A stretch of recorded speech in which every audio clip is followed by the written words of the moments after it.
What's going on, everybody, and welcome back to the Electrician's Big Fat Juicy Broom. Today we're going to be going over switched receptacles on the whiteboard, breaking down the circuitry. Let's jump into it. Two things to note before we get started. Our neutral is going to be a dashed black line because obviously we can't put white on the whiteboard. Secondly, on the neutral side of our receptacle, I could not put silver on the whiteboard. Don't have a silver marker, so the neutral side is going to be blue. So for this example, our power source is going to be a 14-2 coming in at our switch location. Obviously, this would have a ground wire in it as well, but I'm not going to draw that in yet because I want to keep things simple. And between our switch and our receptacle, we're going to have a 14-3, which has two hots, a neutral, and a ground, as opposed to our 14-2 that just has a hot, a neutral, and a ground.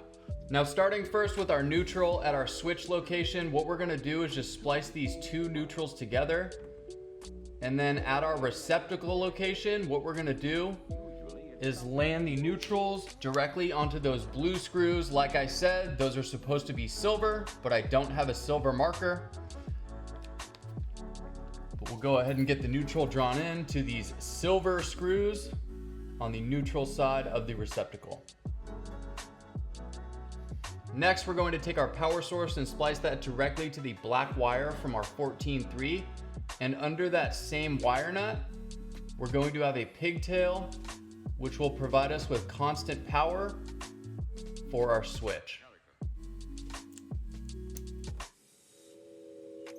At our receptacle location, we're going to go ahead and bring this constant power over and land that on the brass screw on our receptacle. Now, the only wire that leaves us with is our red wire from our 14-3, and we're going to land that directly to the other brass terminal on our switch.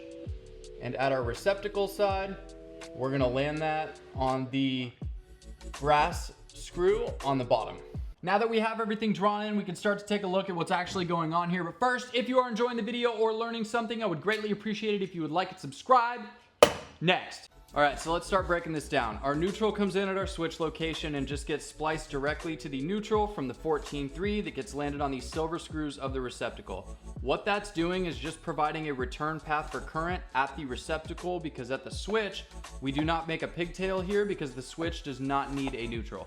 Now, the hot or black wire traveling in with our power source is providing us constant power for our circuit. So we've made a pigtail under this wire nut, and that gives us the constant power we need to power our switch. And then we've also spliced it to the black wire of our 14-3 that travels over to the top side of the receptacle, giving us constant power on one side of our receptacle. Now, the red wire from our 14-3 is going to be the switch leg hooked up on our switch, and this is not constant power, this is switched power. So when this is open, as indicated right here, we do not have current flowing on this red wire to the bottom side of this receptacle. However, if we were to switch the position of the switch and turn it on, what we would then do is allow current to flow on that red wire, traveling over to the bottom side of our receptacle. So that's how everything gets hooked up and how everything is actually flowing within the circuit. Now, one of the most crucial things about doing a switched receptacle, you see how I have these two lines between the terminals? On our neutral side, we have this blue line between the two terminals. And then on the hot side, we have the tab between our two terminals. If this tab on the hot side is not broken, obviously constant power would be feeding everything, not allowing this to be switchable. It's not until you break the tab between those two terminals that allows the top of the receptacle and the bottom of the receptacle to operate independently. So by erasing that tab, we allow this side to be switched by our switch over here, and then this is constant power fed from our power source under that wire nut. And on the neutral side, you do not break the tab because obviously you want both of these terminals to be functioning as a return path for both the constant power as well as the switched power. Now, you may have noticed or wondered why the grounds are facing up on this receptacle. That's how I was taught to do it, and that's how I've always done it. You do not have to install it with the grounds facing up. Secondly, with the grounds facing up, that does not mean, or it's not an indicator for a switched receptacle. It's just a courtesy to indicate that there's something different going on with that specific receptacle.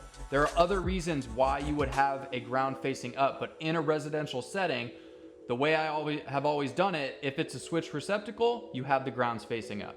So anyways, that wraps up today's video on switched receptacles. As always, electrical work is dangerous and it can kill you. Just because you watch a video like this does not mean that you can perform the work. Always consult with a professional. But that's it for this one. Thank you everybody for watching, and I'll see you in the next one.